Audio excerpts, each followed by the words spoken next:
O mundo acordou em choque quando, ainda antes do amanhecer, começaram a circular as primeiras informações sobre uma operação militar secreta que teria mudado o curso da história latino-americana. Em poucas horas, o que parecia impossível passou a dominar manchetes, redes sociais e transmissões ao vivo.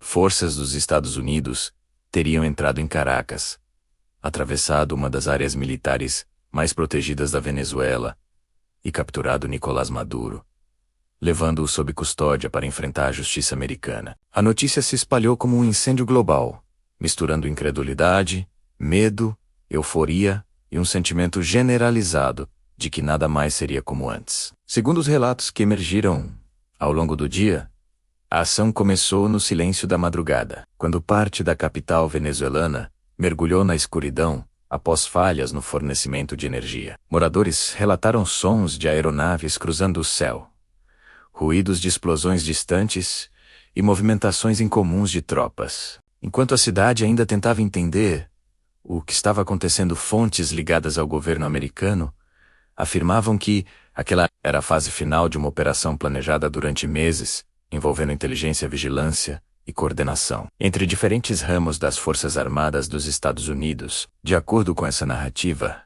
Nicolás Maduro não estava no Palácio de Miraflores, sede oficial do governo venezuelano, mas em uma residência alternativa dentro do complexo militar de Forte Tiuna, no sudeste de Caracas. O local é considerado um dos mais seguros do país, cercado por unidades do exército, sistemas de defesa e acesso restrito. Ainda assim, teria sido justamente ali que a operação encontrou seu alvo principal. Informações atribuídas a oficiais americanos indicam que a mudança frequente de residência por parte de Maduro já vinha sendo monitorada há algum tempo, em razão de preocupações constantes com sua segurança. O comando da ação teria ficado a cargo do Estado-Maior americano, com participação direta de unidades de elite especializadas em missões de alto risco. A operação recebeu o nome de Resolução Absoluta e, segundo seus idealizadores, só foi autorizada após uma longa fase de coleta de dados, infiltração de agentes e simulações detalhadas. Um dos elementos mais comentados foi a suposta atuação de espiões próximos ao círculo interno do governo venezuelano, capazes de informar rotinas, deslocamentos e horários com precisão quase cirúrgica. O sinal verde final teria sido dado poucos dias antes, quando condições políticas e estratégicas foram consideradas favoráveis. Ainda assim, a execução dependia de fatores climáticos específicos. As equipes aguardaram um momento em que o céu de Caracas apresentasse menos nuvens, reduzindo riscos para helicópteros e drones envolvidos na missão. Quando as condições finalmente se alinharam, a ordem foi dada. Por volta das 2 da manhã, no horário local, helicópteros teriam cruzado uma região montanhosa nos arredores da capital antes de se aproximarem do Forte Tiuna.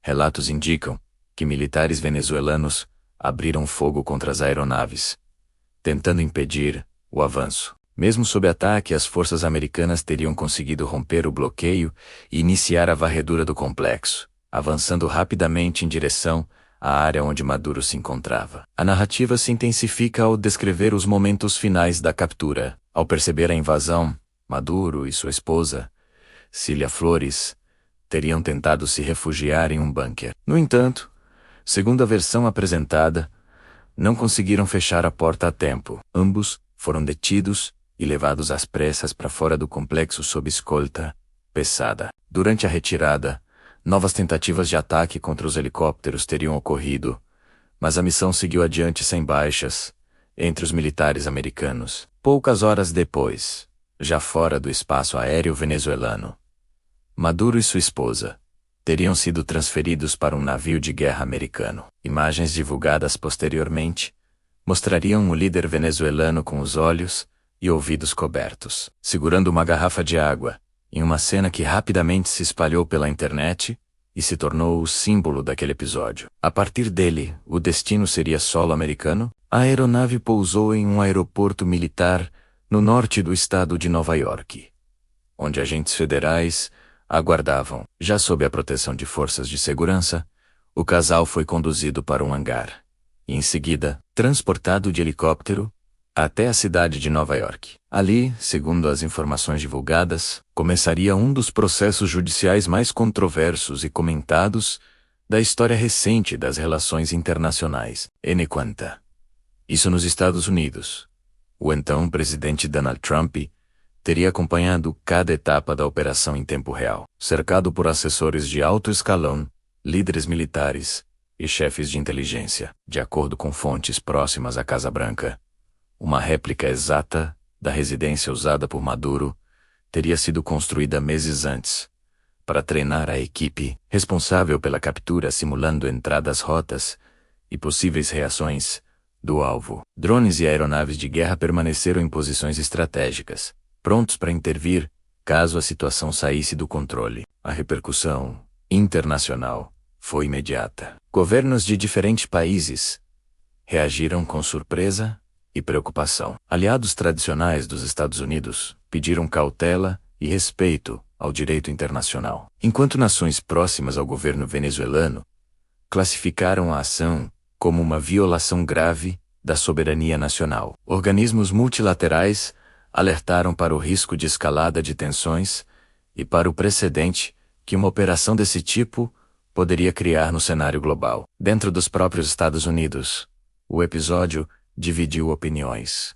Parte da classe política e da opinião pública celebrou a ação como um golpe decisivo contra um regime acusado há anos de autoritarismo, corrupção e envolvimento com o narcotráfico. Outros, porém, questionaram a legalidade da operação, argumentando que uma intervenção dessa magnitude deveria passar pelo Congresso e respeitar tratados internacionais. O debate se espalhou por programas de televisão, jornais e plataformas digitais, alimentando uma polarização intensa. No centro de toda essa controvérsia estão as acusações apresentadas contra Nicolás Maduro e Cília Flores. De acordo com o Departamento de Justiça, o casal responderia por conspiração para praticar narcoterrorismo, conspiração para importar cocaína para os Estados Unidos, uso de armas de guerra em crimes ligados ao tráfico e participação em organizações criminosas armadas. As investigações, segundo as autoridades, se estenderam por anos